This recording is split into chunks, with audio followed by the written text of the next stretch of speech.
Before it was a powerful American anthem, it was a folk tune, but through the lens of moral conviction, the song became the rallying theme of the Union. This is the story of the Battle Hymn of the Republic.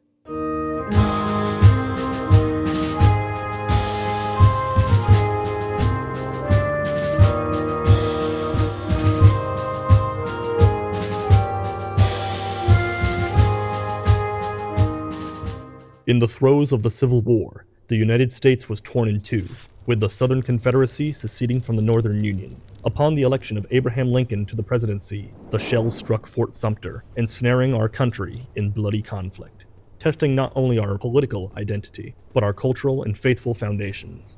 Could a nation built upon the ideals of freedom and liberal democracy stand, even while it keeps human beings in chains? This fundamental issue divided the North from the South. And in that discrepancy, music became a conduit for morale, ideology, and belief. Union soldiers often sang a marching tune called John Brown's Body, named after the abolitionist John Brown. He famously led a raid against a Harper's Ferry armory, intending to begin a slave revolt in the South. Brown and his men were thwarted, and Brown was subsequently put to death. On his way to the gallows, he handed a note he had written to his jailer that said the following: I, John Brown, am now quite certain that the crimes of this guilty land will never be purged away but with blood. I had, vainly, flattered myself that without very much bloodshed it might be done. In December of 1859, John Brown was hanged at 11:15 a.m. and pronounced dead 35 minutes later. John Brown's sacrifice for the cause of the abolition of slavery deeply touched and inspired Americans across the country believing in the same thing. This influence was profound, and one of the methods of influence that was most widespread was through the song John Brown's Body. The melody was well known and widely sung in camps across the North. In 1861, poet Julia Ward Howe heard the song while visiting Washington, D.C. According to her account, she was encouraged by others to write new lyrics for the familiar tune. One night, she awoke with the words fully forming in her mind. She quickly wrote them down before they could fade, and the result was a poem, the one that would become the Battle Hymn of the Republic. Published the following year in 1862, the poem spread rapidly through Union forces and supporters.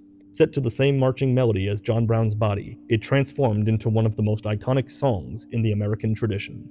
Howe's song carried a formal and spiritual tone. Its language was filled with biblical imagery, showing visions of judgment, justice, and divine authority.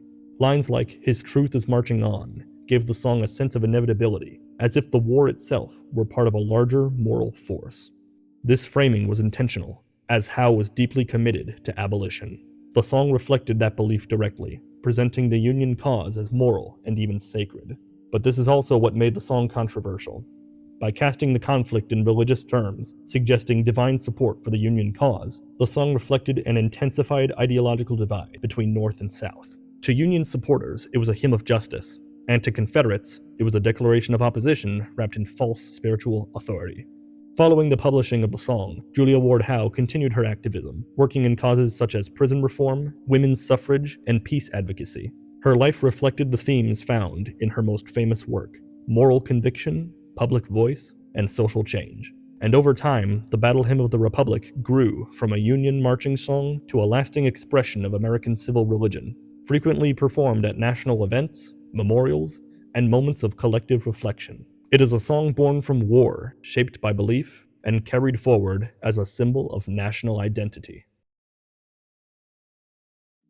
The story of Battle Hymn of the Republic is one of moral conviction against evil, but this song began from the voice of Northern abolitionists. The emerging voice of those who were to be freed was developing quickly, giving rise to one of the most enduring spirituals in America: "Swing Low, Sweet Chariot."